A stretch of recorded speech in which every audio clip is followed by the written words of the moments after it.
Did Trump's tariffs really help the U.S. economy, or did they backfire? In 2018, former President Donald Trump launched a wave of tariffs, targeting China and other nations. Supporters claimed it would protect American jobs, while critics warned of rising costs and economic fallout. But what was the real impact of the second Trump tariffs? Let's break it down. The second Trump tariffs. A new trade war unfolds. In 2025, a new chapter in global trade conflicts began. Donald Trump, the 47th President of the United States, once again set his sights on foreign trade policies, this time with a series of aggressive tariffs targeting some of the U.S.'s largest trading partners: China, Canada, and Mexico. This move, dubbed the second Trump tariffs, was not just another policy. It was an escalation in the ongoing battle for what Trump repeatedly described as America's rightful place in the global economy. Before even becoming president in 2017, Trump had built much of his political persona around the idea that foreign nations were exploiting the United States, particularly when it came to trade. He accused countries like China, Canada, and Mexico of ripping off American workers, a sentiment he continued to voice throughout his presidency. His first round of tariffs, initiated in 2018, had already sparked a significant trade war with China, but it was during his second term that he truly intensified his economic policies. The new tariffs, which were announced in the final days of January 2025, would be imposed on a wide range of imports, with the most significant being a 25% tariff on goods from Canada and Mexico, alongside a 10% tariff on Chinese imports. The announcement was a bold declaration, signaling Trump's belief that the U.S. needed to protect its industries and workers from unfair foreign competition. The U.S. had long been dependent on its trade relationships with these three nations. Together, Mexico, Canada, and China accounted for a substantial portion of the goods the U.S. imported, nearly 42% of the $3 trillion in imports recorded in 2024. Trump's decision to impose tariffs on these key partners was a gamble, one that he believed would force these countries to come to the negotiating table, but one that carried significant economic risks. The timing of these tariffs was especially crucial. On February 4, 2025, the tariffs on Chinese imports came into effect, a continuation of the economic warfare Trump had initiated in 2018. However, for Mexico and Canada, the impact was delayed. Trump announced that the tariffs on these nations would be paused for 1 month, but only after both countries agreed to take specific steps. Mexico promised to send 10,000 troops to its border to address concerns about illegal immigration and drug trafficking, particularly fentanyl. Canada, on the other hand, was asked to appoint a fentanyl czar to oversee efforts in curbing drug trafficking. This sudden shift in trade policy was a stark contrast to the United States, Mexico, Canada Agreement (USMCA), a deal Trump had negotiated during his first term, which had been hailed as a major achievement for his administration. In fact, the imposition of these new tariffs was seen by many as a direct violation of the very agreement Trump had previously touted as the most modern, up-to-date, and balanced trade deal in U.S. history. Despite the controversy, Trump pressed forward, insisting that the tariffs were essential to securing the future of American workers and industries. The impact of these tariffs was already being assessed, with experts predicting far-reaching consequences for the U.S. and its neighbors.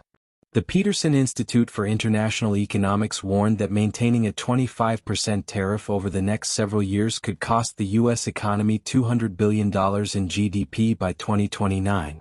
American consumers were also projected to lose out, with a $1,200 reduction in purchasing power for the average household. Canada wasn't spared either. Ontario's Premier, Doug Ford, voiced concerns that the tariffs could threaten as many as 500,000 jobs in the province's critical automotive industry, which was highly integrated with U.S. manufacturing. Mexico, too, faced significant risks.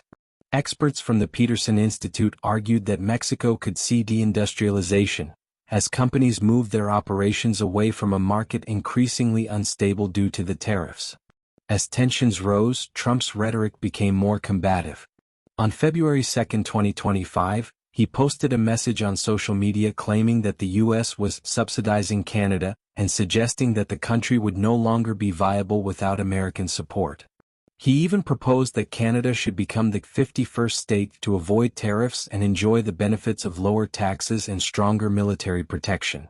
Such statements only served to heighten the sense of uncertainty and animosity surrounding the new tariffs. Meanwhile, behind the scenes, key figures in Trump's administration, including Peter Navarro and Stephen Miller, were deeply involved in the decision-making process. Navarro, Trump's longtime trade advisor, had long supported tariffs as a tool for reshaping the global economic order, while Miller, a hardline nationalist, shared Trump's belief that America needed to assert its dominance on the world stage. But as the tariffs on Mexico and Canada were delayed, the question lingered: what would the long-term consequences be for U.S. trade relations? Would these tariffs strengthen American industries, or would they ultimately damage the economy and alienate crucial allies? The second Trump tariffs were a bold move, one that would echo through the global economic landscape for years to come. Whether they were a step toward greater economic independence for the U.S. or a catalyst for a broader, more destructive trade war remained to be seen. But one thing was certain: the world would be watching closely as the next chapter in the battle for global trade unfolded. Responses to the second Trump tariffs. Global tensions escalate. Canada's reaction: a delicate standoff. In the wake of Trump's tariff announcement, Canadian officials were quick to respond.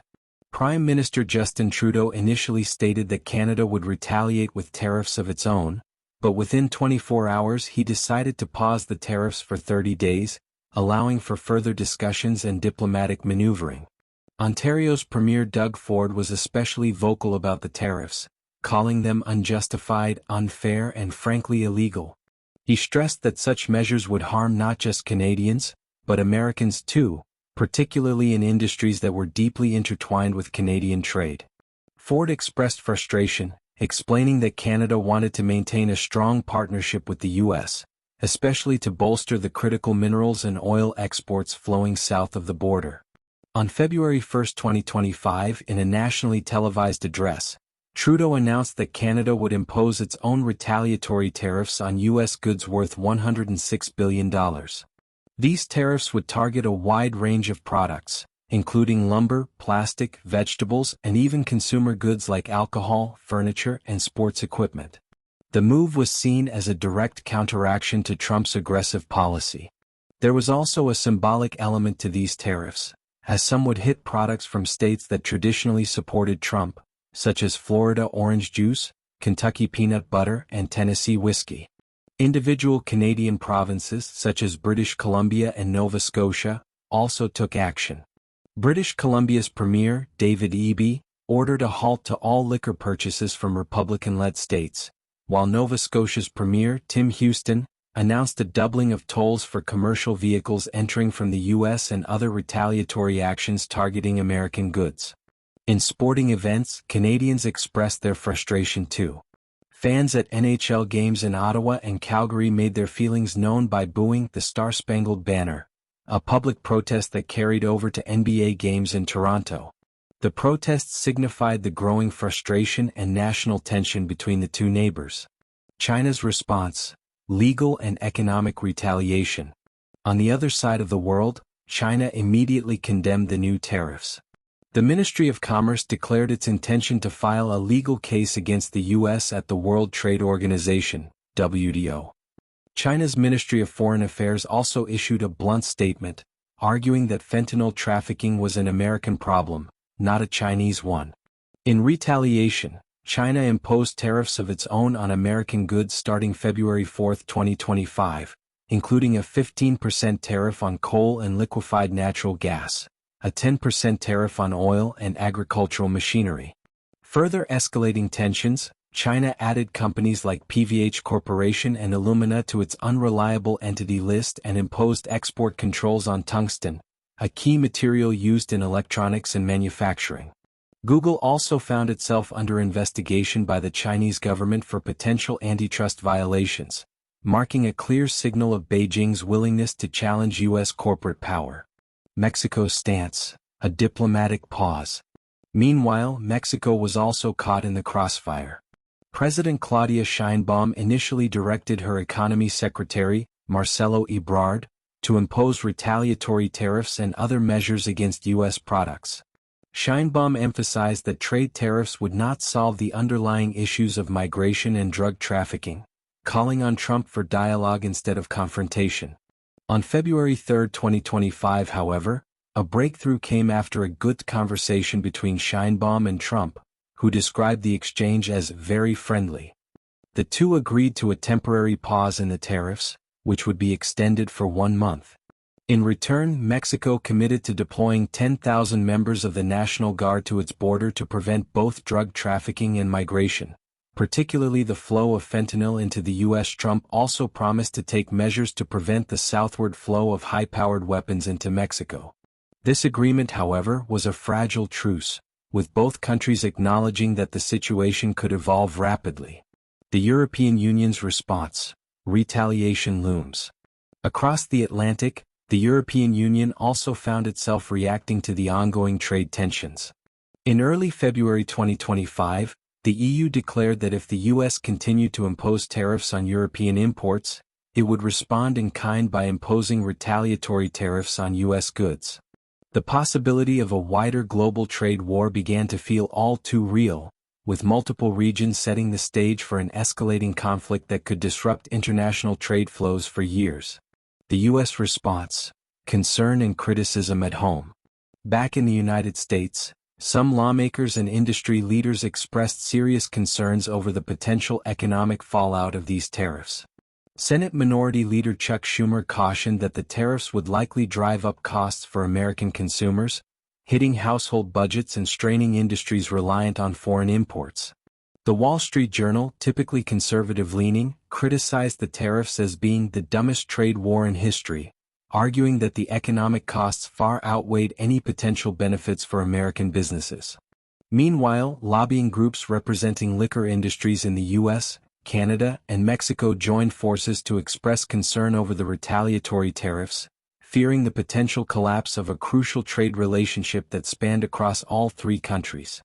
These responses show just how interconnected the global trade network is and the far-reaching consequences of Trump's tariff policies. As countries and industries brace for the economic fallout, the next chapter in this trade war will undoubtedly shape the global economic landscape for years to come. Thank you for watching. Don't forget to like, share, and subscribe for more insightful content. Until next time, stay informed.